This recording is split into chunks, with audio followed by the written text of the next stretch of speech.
Welcome to Restraint Safety module. This session's objectives are: the learner will be able to define and identify the purpose of restraints, identify types of restraints and restraint alternatives, documentations related to scope of practice. Staff who provide care for a patient in restraint requires to receive training in first aid for a restrained patient, CPR, crisis prevention. Our number one goal is to have restraint-free environment. Before applying restraints, the staff should consider using alternative strategies. Some of the alternative strategies you may use includes verbal intervention, distraction activities, use of different behavioral methods, increased staff contact, frequent ambulation, re-evaluating the medication regimen, individual crisis prevention plans, additional consultations. Restraints may only be used to achieve immediate physical safety of the patient, staff members, or others. A patient may be restrained in an emergency situation by a RN, and also the RN should follow specific guidelines in our policy, which includes keeping the patient safe and comfortable and notifying the provider. In the event that the patient is restrained in an emergency situation, the nurse will notify the provider using the change in status notification note. The decision to restrain a patient is made only after a full patient assessment performed by a physician or advanced care practitioner. Choose least restrictive intervention to maintain safety of the patient and others. Physical restraints are any manual methods, physical or mechanical device, material or equipment that immobilizes or reduces the ability of a patient to move his or her arms, legs, body, or head freely. Few examples of physical restraints are full side rails, mittens, vest restraints, limb restraints, waist or lap belt, jerry chair with table. Let's think about some of the reasons for patients' threatening behaviors. Consider how staff behavior and action affect patient behaviors, and also being aware of events and environmental factors that may trigger patients' behavior. Knowing some of the medical conditions may cause aggressive behavior, for example, low blood sugar, alcohol substance withdrawal, and also delirium.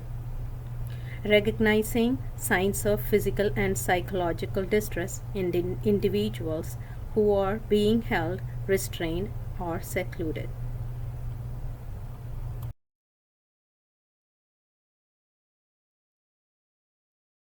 Let's review about Level 1 restraints. Level 1 restraints are for patients who are nonviolent and non-self-destructive. It prevents patients from pulling out any tubes or drains.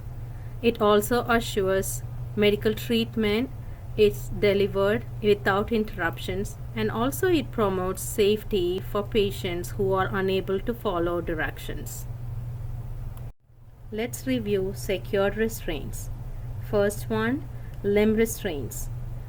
Limb restraints are used for level 1 only. Non-violent and non-self-destructive patients must be able to slide two stacked fingers between the patient's skin and restraints, and also must use slip knot. For mitten restraints, again, remember you should be able to slide two fingers between the patient's skin and the restraint. Always remember to use slip knot, and also maybe use unsecured. Vest restraints. Remember to use select appropriate size vest, must be able to slide hand under vest, must use slip knot. Soft limb restraint used as 2-point restraints are always level 2 restraints. Let's see a few examples of unsecured restraints. Full side rails, unsecured mittens, armboard, jerry chair with table. These are considered unsecured restraints. When it comes to full side rails, be mindful about padding the side rails to prevent patient injury. And also check your site for appropriate padding. Full side rails are not considered a restraint within the following clinical situations. For example, stretcher use, transporting a patient, in emergency department, recovery room, patients who are recovering from anesthesia, sedated patients, experiencing involuntary movement, for example, seizures. Specific types of therapeutic beds, patient request side rails. Please make sure to document if the patient is requesting all 4 side rails up. And also age appropriate care, for example, crib for pediatric patients. Let's review level 2 restraints for violent self-destructive patients, which requires constant observation. Level 2 restraints require an order and additional training. Verify all actions with the RN or licensed professional. Seclusion is an involuntary confinement of a person alone in a room or area from which the patient is physically prevented from leaving.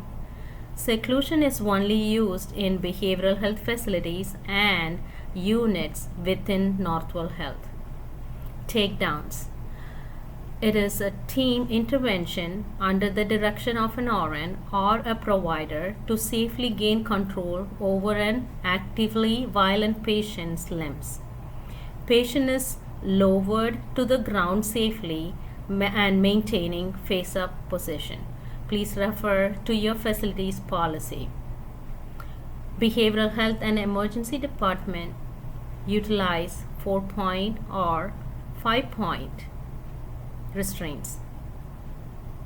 Behavioral health does not use level 1 restraints. However, level 2 restraints may be used in medical units for behavioral purposes. When a drug or medication to manage the patient's behavior, which is not a standard treatment for the patient's condition, it is considered chemical restraint. It may only be given by a licensed professional. Physically holding a patient, which immobilizes or reduces the ability of a patient to move his or her arms, legs, body, or head freely, is also considered a restraint. A healthcare worker may hold a patient to help with their daily activities, to protect them from falling, also lightly grasp to escort to walk down the hall, and also hold a patient to keep still for blood work if the patient agrees. These are few examples of level 2 restraints. The 4-point restraints with velcros, or it might be with leather attachment. It is important to monitor and document level 1 and 2 restraints. For level 1 restraints, it is documented every 30 minutes, and also restraints are released every 2 hours unless the patient is asleep. For level 2, constant observation is required and it is documented every 15 minutes. Behavioral health, please check site policy for additional requirements, and also assess patient and attempts to release every 30 minutes for level 2 restraints. Please make sure that you document in a timely manner. That is, a real-time documentation is important. And also during handoff, making sure that there is an order for these restraints. That is important for us to consider. Procedure for applying restraints. RN obtains an order from the provider and assembles trained staffs to safely apply restraint on a patient. The nurse has to explain the reason for applying the restraint to the staffs. It is also important for the RN to explain the reason and the procedure to the patient and family members. Request family member or significant other to stay with patient if it is a level 1 restraint. Make sure to identify the patient and assist patient to a comfortable position and attempt to gain patient's cooperation. Remove shoes and clothing as necessary. Check pockets for any contraband as appropriate. Restrain the patient in supine position unless medically contraindicated. Patients are never restrained in a prone position. Consider use of constant observer if it is a level 2 restraint. Assure head of bed elevator at least 30 degrees. Validate that the restraints were applied properly and maintain safe and comfortable environment for the patient. Remove shoes and clothing as necessary. Check pockets for any contraband as appropriate. Restrain the patient in supine position unless medically contraindicated. Patients are never restrained in a prone position. Consider use of constant observer if it is a level 2 restraint. Assure head of bed elevator at least 30 degrees. Validate that the restraints were applied properly and maintain safe and comfortable environment for the patient. Safety, support, and comfort measures for patients in restraints. For patient safety, always review action plan with RN or other licensed professional and be clear as to which actions you will perform in your role. If you are an RN, during handoff communication, make sure that there is an order for a restraint. Monitor patient closely. Use one-to-one supervision for high-risk patients. Keep the patient close to the nurse's station. Always place the call bell within patient's reach. Assign a staff member to remain with the patient in the event of a fire alarm or similar disaster. Family members can often get patients to relax by engaging them in conversation. So please make sure to communicate with the family member and engage them.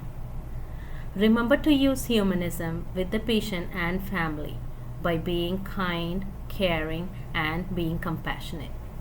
Family is part of our team. They should be included in education and expectations of therapy wherever appropriate. Family should not monitor or place release restraints on patients. Family members should never be left alone with patient who is on constant observation or one-to-one.